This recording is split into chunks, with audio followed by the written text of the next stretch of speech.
Kelly Carden. I'm a member of the RMAC board here in town locally. I'm also a candidate for the Kern County Board of Supervisors representing the 2nd District. It is my absolute pleasure as a parent of 4 children in the district to be a part of this and to be here with our candidates today. And I'm Fallon Mitchell. I am the vice chair for RMAC as well. We sit on RMAC together. I'm a longtime Rosamond resident. I have children in the school district and I'm just very involved with the community. And so I'm also very thankful that you guys were available and you're here to answer some questions for the community. So thank you guys so much just for taking the time out of your busy schedules to be here as candidates as also as everyone else watching. It does show a commitment to the understanding that there's a time commitment as members of the Board of Trustees, but it also shows that there's a commitment to the American idealism that was stated by Lincoln when he called for a government of the people, by the people, and for the people. So with that said, as a final recap, the order of the candidates was drawn at random. They will be answering questions from left to right, and we will rotate through so every candidate gets to go first, second, and last. The questions themselves are crafted by Fallon and I after discussing it with community leaders, business leaders, parents here in the district, students, as well as members of the administration. The final questions were crafted by Fallon and I, and they have not been shared with anyone else up until this time, so you are the first ones hearing it. And just, again, we're really thankful for you being here. And afterwards, we are asking if you're available to stay to have an informal meet and greet with our audience members.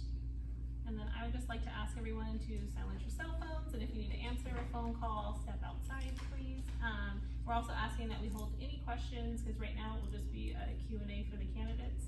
And afterwards, just like Kelly said, if they're willing to mingle and answer some questions, that's totally up to them. And also we have one more of these on October 10th. I did confirm with a couple of other candidates, because we do have 7 running for the 2 seats that are available, that some of them will be able to make the second one. So just letting you know, this is the first of 2, and the next one will be October 10th at 7 p.m. Oh, yeah. So we're actually, to begin, we're going to start with the pledge.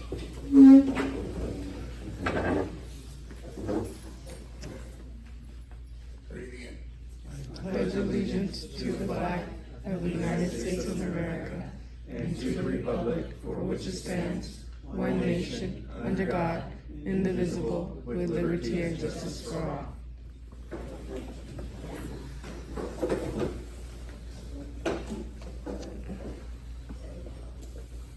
Okay, Mr. Morgan, we're going to start with your introduction. You get 2 minutes, whenever you're ready.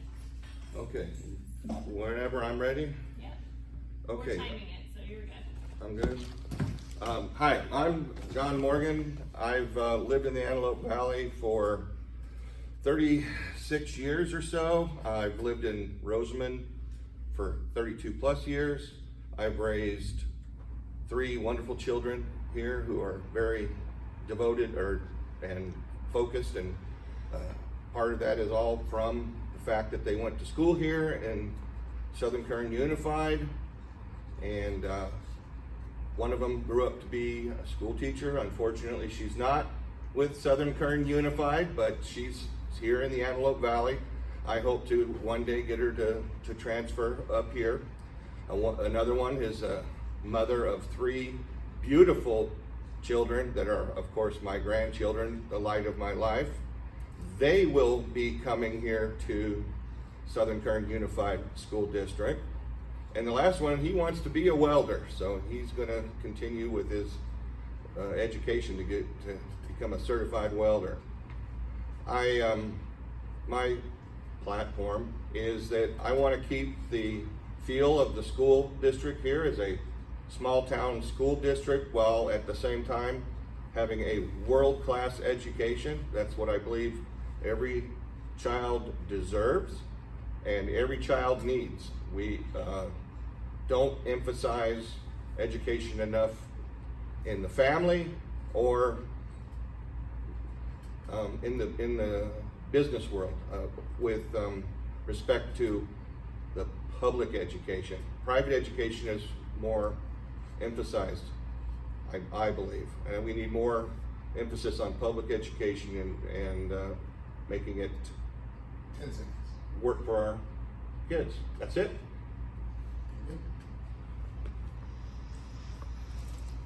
Mr. McKay. My name is Joel McKay.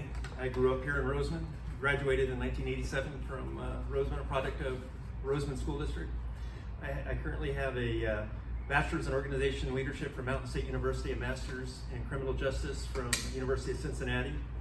I was a police officer with LA County for 21 and a half years, and simultaneously back in the day I was allowed to have 2 badges.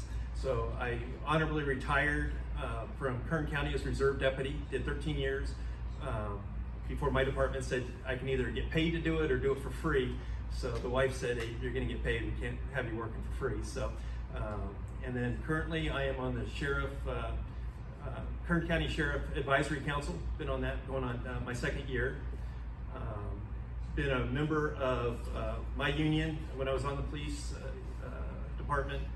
I was on our union for 5 years representing our officers, handling negotiations. We had about $1 million budget that we dealt with there. And then when I retired, I've been the treasurer of the North LA County chapter of PORAC, which is the Peace Officers Research Association of California, which we have about 80,000 public safety members that we represent statewide. And in that position, I get to interact with state legislatures, building relationships. And then the last 2 years, I've been the chairman of RMAC, which has been a tremendous privilege for me, building relationships with our other locals, with RCSD, with the schools, with the county departments, the sheriffs, CHP. And in this position as school board, my platform is working together. We can keep working together to keep our schools safe. And I just want to build on what the school board now has done, what the past school board members have done. They've done an excellent job. We're facing some challenges in the future. We hear about school shootings all the time in the paper. In fact, we just had one about a week ago in Georgia. Sorry. Such a happy little child. Yeah. Because they're getting mean. Okay, Mr. Vincelette. Thank you. I'm Bob Vincelette. I am currently on the board of trustees. I've been on the last 4 years. I previously was on between 2001 and 2005. This board has been very successful in moving our district forward. My background is that I do have a master's degree in instructional technologies out of Long Beach State. I do have an expertise from working with the Army on distant learning. And luckily we didn't have to go to distant learning when I got on the board, but if we needed to, we were prepared to start how to use that. I also have a working knowledge of artificial intelligence. I'm very concerned about that, so we want to keep that, make sure that that artificial intelligence is not, and I emphasize, does not interfere with the students' learning. And I do government budgeting. I worked for the federal government. I was in charge of all the audiovisual production out at the base.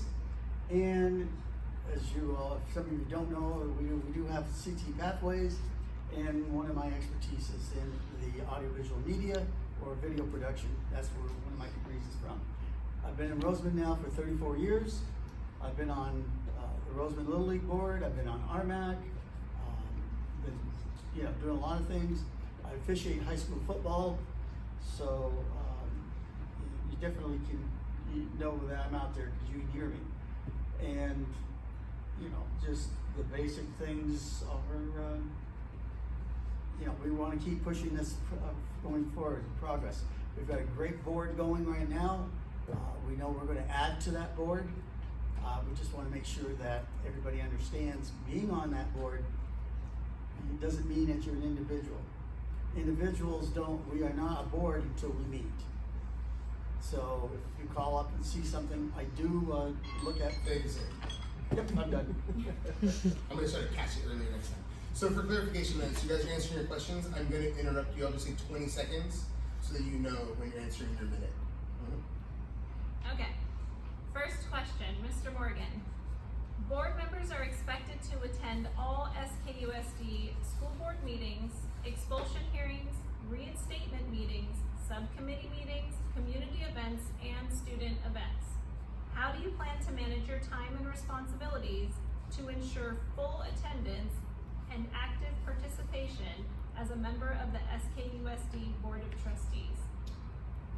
My company that I work for allows me to work from home. They're not even in this state, so I set my own hours, so I can drop of a hat. I can go to any school board event. My company supports me with my efforts to support the community. So I see no problem attending all of the events that you just listed. Thank you, sir. Hola. Okay, Mr. McKay. Board members are expected to attend all SKUSD school board meetings, expulsion hearings, reinstatement meetings, subcommittee meetings, community events, and student events. How do you plan to manage your time and responsibilities to ensure full attendance and active participation as a member of the SKUSD Board of Trustees? I am lucky. I work for the federal government as a special agent with the Defense Counterintelligence Security Agency. I am on a flex schedule.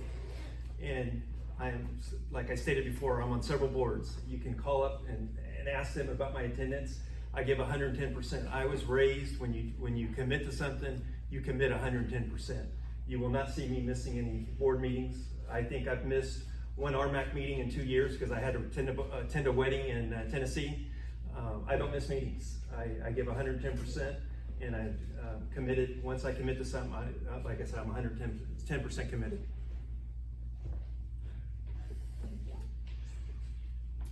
Mr. Vincelette, board members are expected to attend all SKUSD school board meetings, expulsion hearings, reinstatement meetings, subcommittee meetings, community events, and student events.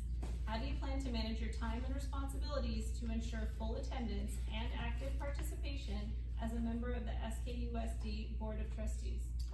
Well, the nice thing is I already do this. I've been most of the meetings.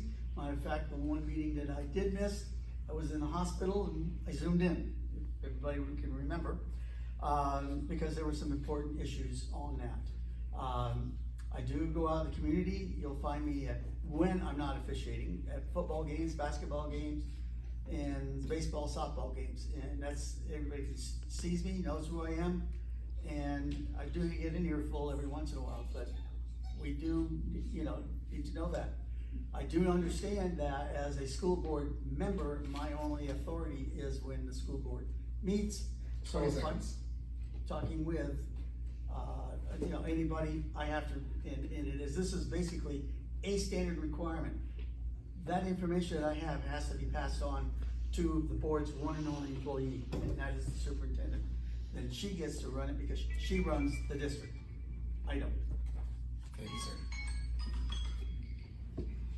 Okay, this time we will be starting with Mr. McKay. What do you feel the board's role is regarding communication between students, parents, community members, administration, and the superintendent? I can repeat. What do you feel the board's role is regarding communication between students, parents, community members, administration, and the superintendent? It's the board's position or job to set policy. We gotta make sure there's good policy. The board hires the superintendent. It's her job to interact with the students and the staff. And as a board, we're overseeing. If we're hearing issues where there's a breakdown in communication, we need to get with the superintendent and say, hey, what's going on? Why is there miscommunication going on? So it's the board's policy is to make sure that there's things in place or policies in place to make sure that communication flows. The parents have an understanding. The parents feel that they're getting the answers to their questions that they're responsible to. If a parent comes to the board, they need to make sure that they've talked with the teacher, the principal, the superintendent, gone through the chain of command before the school board gets involved. Thank you. Mr. Vincelette, what do you feel the board's role is regarding communication between students, parents, community members, administration, and the superintendent? Well, the board is supposed to be communicating with the community. Communities out there, I do get communications, even from some of the students who come up A lot of it's dealing with, I'm being bullied or whatever, so I provide them a little bit of guidance, and they follow the guidance and it actually works. And if I run into an issue, and I've done this with our superintendent many times, I had an incident. I'm not going to go into it other than it was an incident. I waited a week to see what was happening because I thought it was being handled. It wasn't. The email that I received was given to Mrs. Gaines at the time, and she went ahead and, you know, I'm there. I'm out in the community.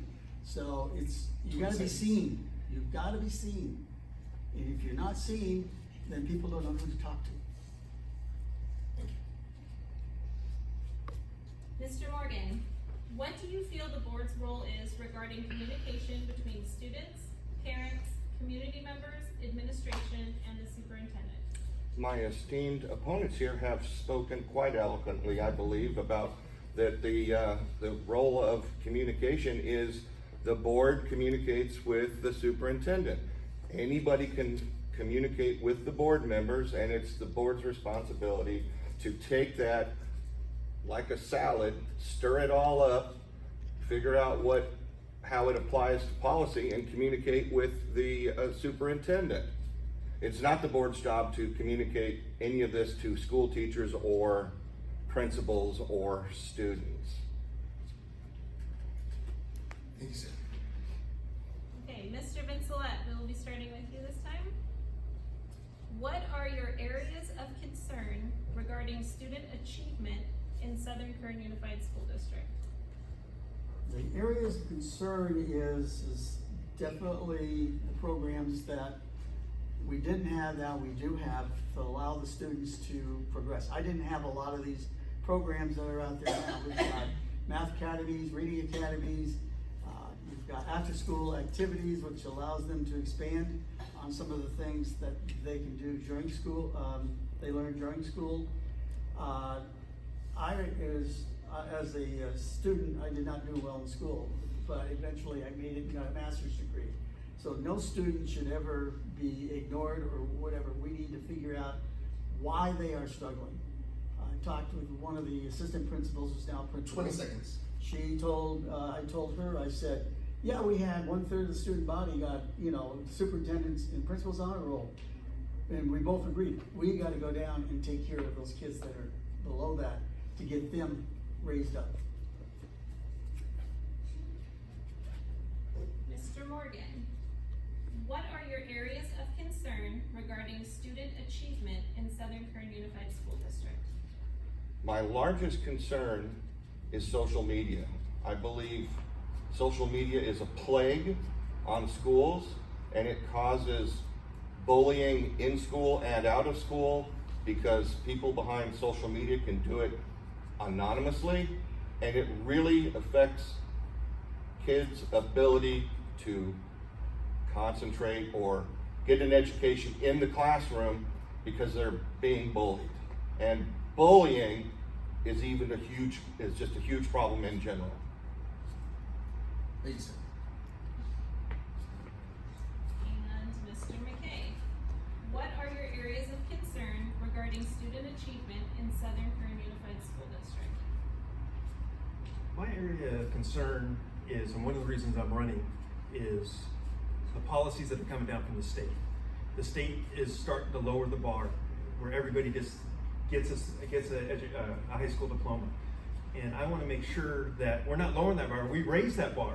And in the school district, we throw the resources, we put the money into the programs, and there's a lot of good programs with STEM and robotics and after school programs and stuff like that. And students learn at different levels. So the auditory, visual, that we're hitting all these targets, we're throwing the resources at these students to make them hit the achievement up high. I don't think we should be lowering the bar in our district. And I think our schools should be run under local control, not what the state or the federal government says, but we know best how to run our own school districts here. Okay. Mr. Morgan, we're going to be starting with you again. Could you support a board decision you did not vote in favor of? Why or why not? Absolutely. It is the will of the people in that case. If 3 out of 4 members vote for it, it is the will of the board, and whether I support it or not, I have to, whether I believe it or not, I must support the inaction of whatever that decision is. That's how democracy is supposed to work.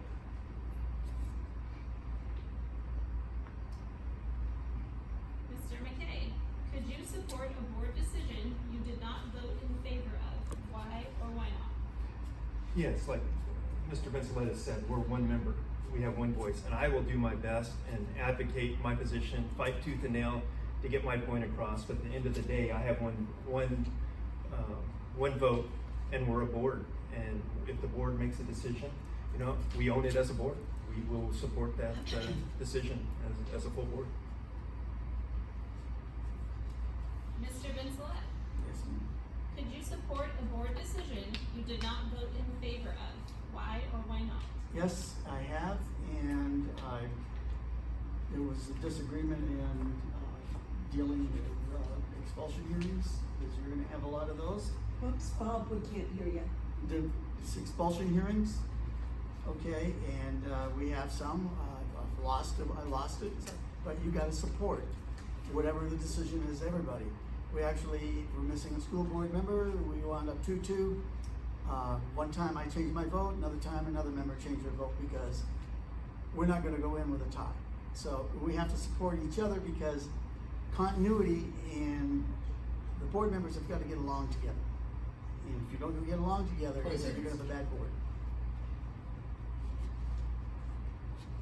Mr. McKay, we're gonna start with you. In an environment with increased inflation, a tightening job market, and a potential reduction in K-12 funding, how would you determine your budget priorities? I think students come first. We gotta put the resources behind the students. At the end of the day, the students are our future. If we're not putting out, I don't wanna say a student's a product, but if we're not putting out a good product by the end of the day, if these students aren't prepared to go into the workforce and lead, they're gonna be our future leaders. And I think we gotta prioritize our budget towards our students and making sure that they have the tools and the resources that they need to be successful at the end of the day. Mr. Vincelette, in an environment with increased inflation, a tightening job market, and a potential reduction in K-12 funding, how would you determine your budget priorities? Well, first of all, the budget is, some of it's dictated by what I call fences. So you have to basically look at what those fences are. Usually that's going to be your personnel, your benefits, and some other things like transportation and that. So you take all that out, then you got to look at the amount of money you have left over and to figure out how you're going to use that money in order to educate the students. And then the superintendent has a lot of priorities that we have to look at, because she's the one that's running this district, not us. We have to take her cues in order to figure out where we're going to go and how we're going to spend that money to effectively educate each and every 20 student. seconds. Mr. Morgan, in an environment with increased inflation, a tightening job market, and a potential reduction in K-12 funding, how would you determine your budget priorities? As most people should know, if they don't already, the biggest budget item for any budget is labor. That being said, as Mr. McKay has said, I firmly support the students to come first. However, the students for their materials and whatnot is nowhere near the budget that labor and benefits for labor occurs. So when it comes to priorities of labor, teachers are first, maintenance is second, and administration is third.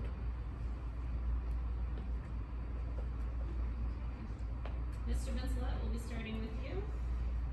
What should Southern Kern Unified School District do to address the challenges of increasing enrollment if Measure H does not pass?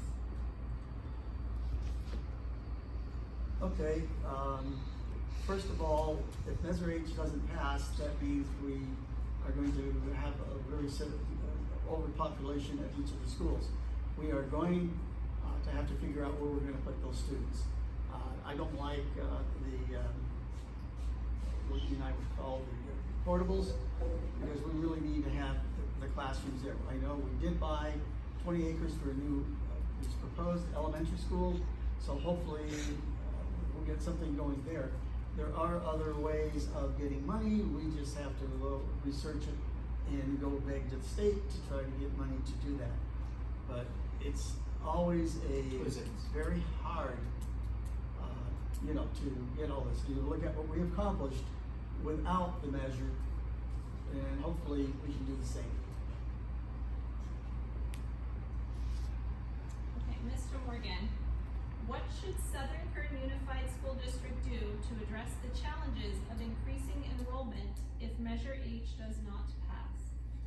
I don't like this question because it's almost impossible when you don't have money to build classrooms for a school that has more students than they can seat. One solution is busing to another school district. Another solution is bigger classrooms. Another solution, jokingly, is night school. We'll put the kids in night school and day school, and the teachers will teach two sessions. It is just a joke. I don't really support night schools for children. There's not a lot you can do. I believe that as Mr. Vincelette here said about portables, I went to a school with portables and regular buildings in elementary, and the portables they stunk, okay? So portables are an answer. Not a good one.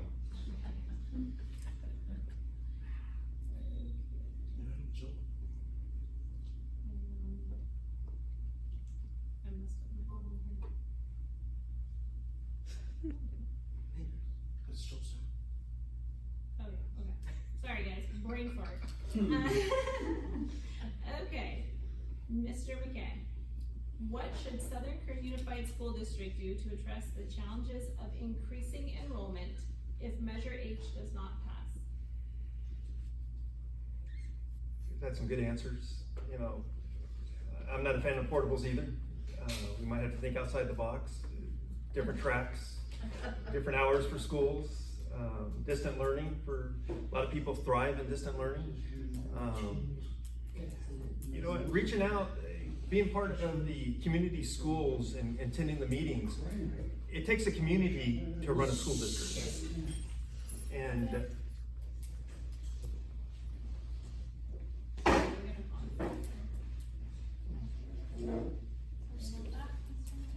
I'll have 5 more seconds. it takes a community to run a school district. There's money out there. There's probably not going to be a lot of state money, but there's a lot of corporate money out there. We may have to break down and build those relationships and get look at other funding sources to build classrooms. Like I said, distant learning, like I said, portable classroom last resort, but we may have to think outside the box on different issues. 20 seconds. Thank you, Mr. McKay.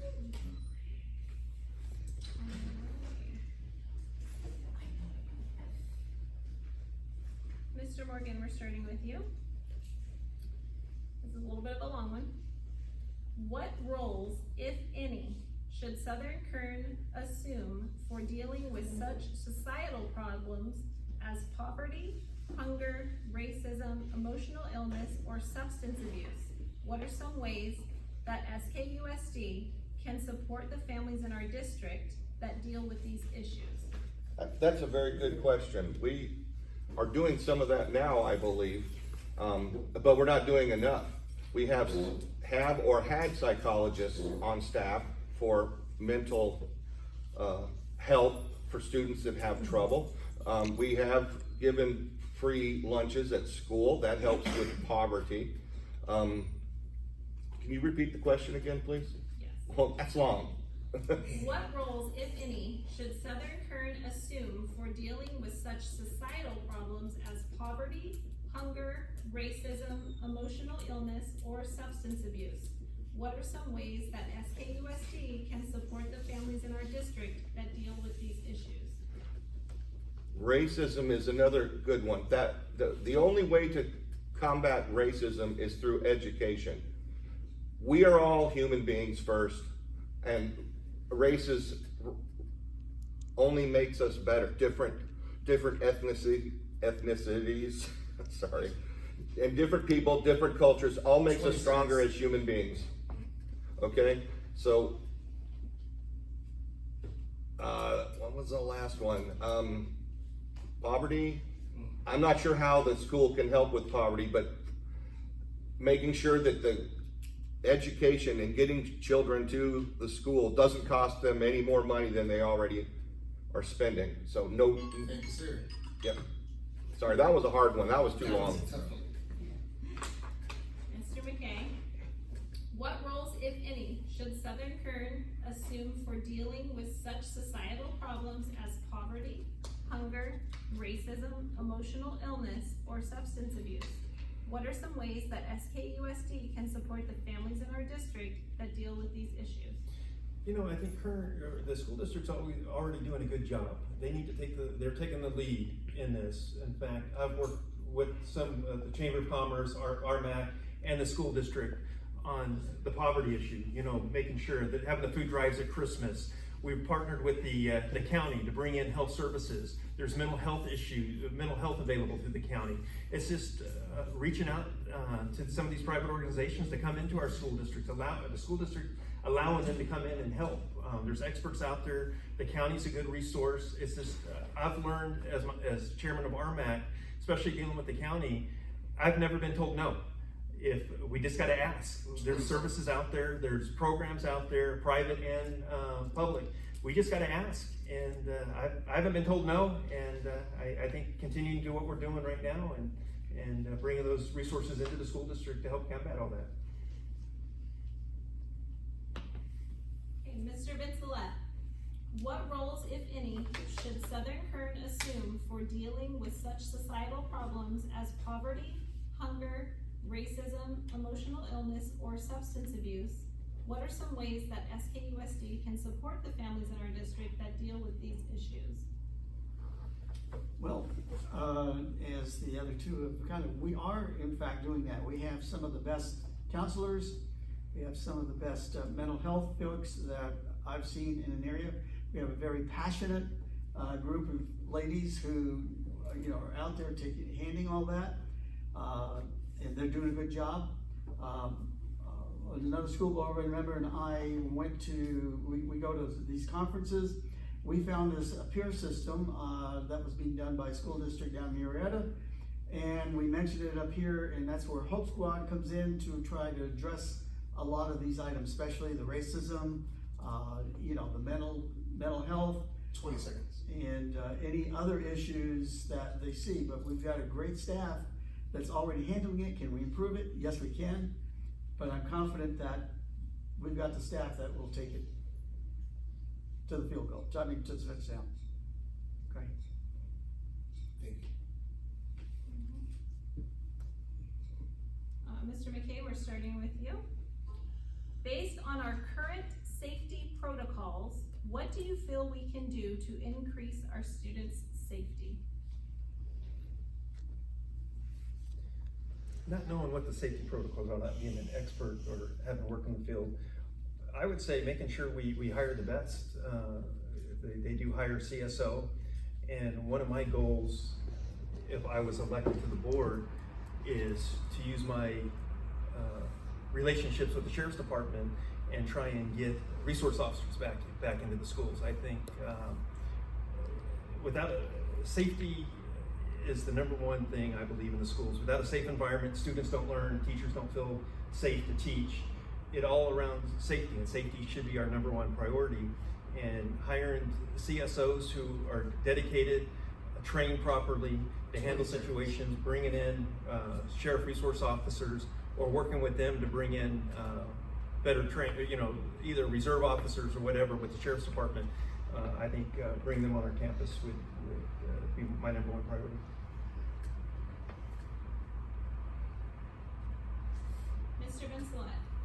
Based on our current safety protocols, what do you feel we can do to increase our students' safety?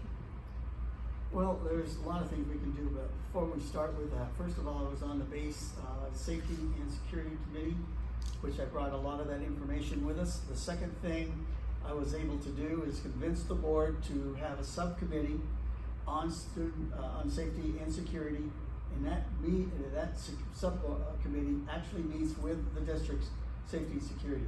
So we're constantly analyzing what's going on. We have certain items out. If you go to the district, you'll see these posters.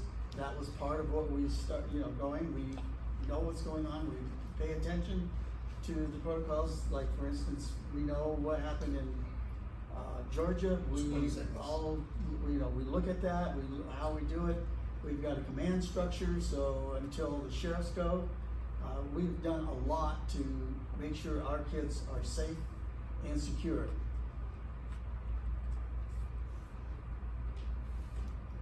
Mr. Morgan, based on our current safety protocols, what do you feel we can do to increase our students' safety? And my opinion is the biggest threat to safety is mental illness and bullying. So what we can do to make our schools safer is training for teachers and bus drivers to recognize the signs of someone being bullied, someone bullying, mental illness of the sorts.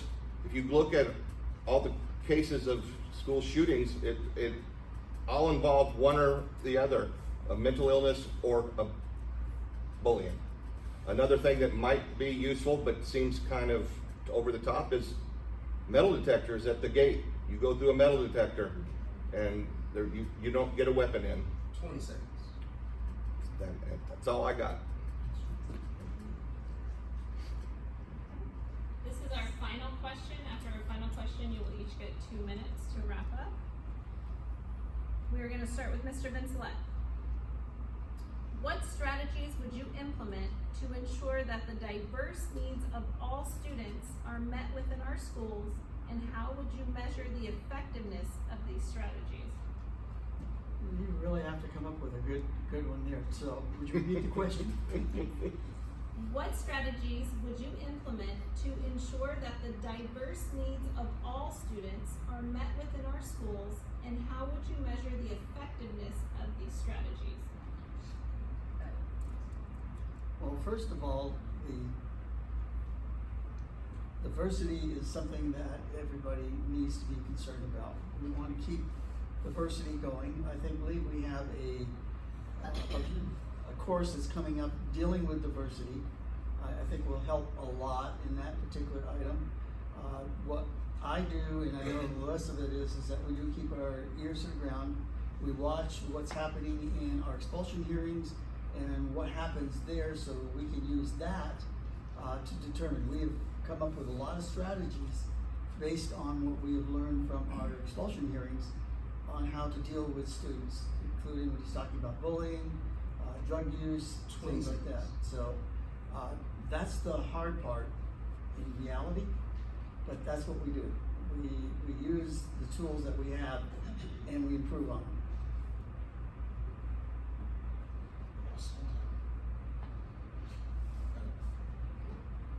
Mr. Morgan, what strategies would you implement to ensure that the diverse needs of all students are met within our schools, and how would you measure the effectiveness of these strategies?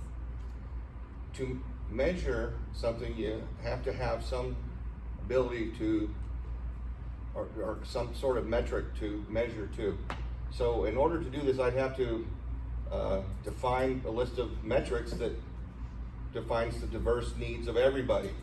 Measure it before some sort of plan is implemented, and then measure it after the plan is implemented to meet these needs, and see how the plan was effective.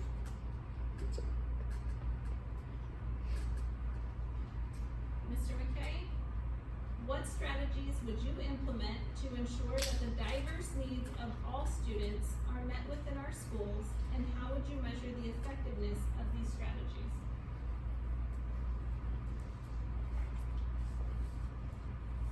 working off of what Mr. Morgan said, like you said, you gotta have a base, and then at the end of it, you gotta measure. But it starts with making sure we're hiring diverse teachers, diverse staff. There's all kinds of diversity. There's different races in diversity. There's income levels in diversity, and we got to make sure that we're meeting the needs of each and every diverse person in the school district. And then at the end of the day, are we creating a learning environment where everybody's thriving in that? And like I said, once we figure out what the metrics, the start and the finish are, but it all comes down to making sure we have a diverse staff, because we have a diverse population here in Roseman, and it's changed over the years. The demographics are changing, so we got to make sure we're changing along with them.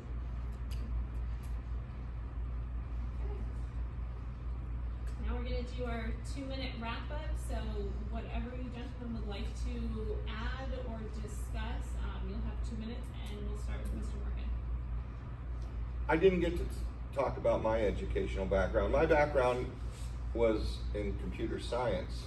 I have a bachelor's degree, and I worked for the California State University for a number of years before I came here to the Antelope Valley, and I worked at Edwards, much like Mr. Vincelette, for 34 years, 36 years, since 88. What's that, 36 years? Yeah, I can do math. And I don't work at Edwards anymore, but I still work with Edwards. I work from home. And I've got a strong foundation with all things STEM, so I can bring my experience with STEM to the board. It's a unique perspective, my family orientation, family values. I can bring that to the board. And again, I want to emphasize that I want to keep the small town feel of the SKUSD schools. I don't want them to get big cityized, where they're so big and bureaucratically nonsense that you can't work with the individual student to get them the education that they need. Thank you. Mr. McKay? I too want to keep that small town feel. Like I stated earlier, I think we hire a superintendent, and it's with her and her staff that they know how to run the school. And we shouldn't be being told by our federal government, by our state, how to run and what our issues are here in our school district. It's not a one-stop shop, one fixes all. We're unique, and there's a lot of different issues. And with my 20+ years in law enforcement, I would like to build on what they've built so far. I think I can add to the safety function, bring my expertise with my law enforcement, dealing with the criminal justice system, having my relationships with the sheriff's department, have my relationships with the district attorney. I think we need to hold our kids accountable. There's a lack of accountability, but in all my master's classes and the classes I've taken, I've learned that a child's brain isn't developed until they reach a certain age. When I'm so glad social media wasn't around when I was going to school. I'd be in trouble. So kids need to be held accountable, but what they do at this young age should not follow them the rest of their life.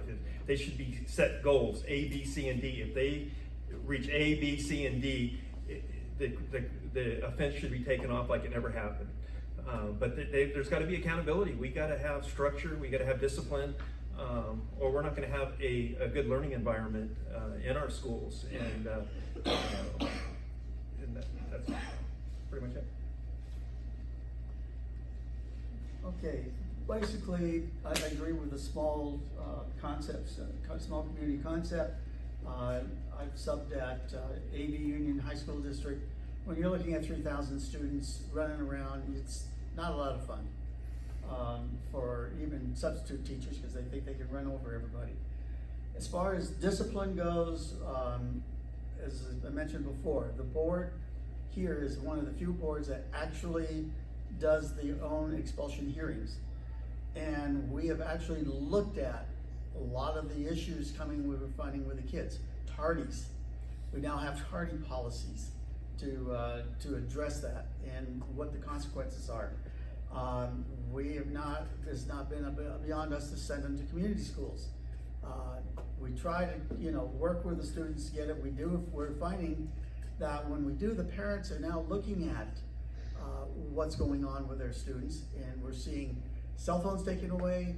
They're moved off from social media, the whole 9 yards, and we see the difference. And it's awful hard to handle all that at one time. This particular board, we work well together. We've got a lot of accomplishments. The first one came in, and thanks to our superintendent, we were able to pay back $5 million that was lost over the previous 15 years and take back our budget control from the county. We have now a full-time athletic administrator. And I kind of push that because I see what's going on at others when I go to the schools to officiate games. We've got the classrooms, 28 at Topco, 6 kindergartens. We got the construction of the cafeteria. So as a board, we've got to work together to get all this stuff going through, because it's a lot of money that we're out there spending.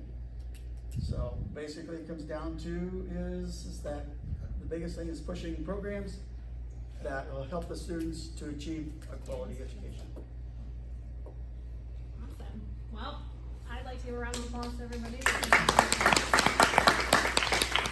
I'd like to thank all of you coming out in here tonight to listen to us three battle on. I don't know how you all did it. And stayed away. Interesting. Yeah. So we do have the questions. Good I luck. know they were requested. If you have a device, you can take a picture. I only brought one copy because they were under lock and key. So if anybody would like to see the questions, they will be different for the next forum. We do have time, surprisingly early, because we did not have all 7 candidates. So it is up to their discretion if they would like to spend time, whether you want to stay seated or mingle, answer questions, however you would like to do it. However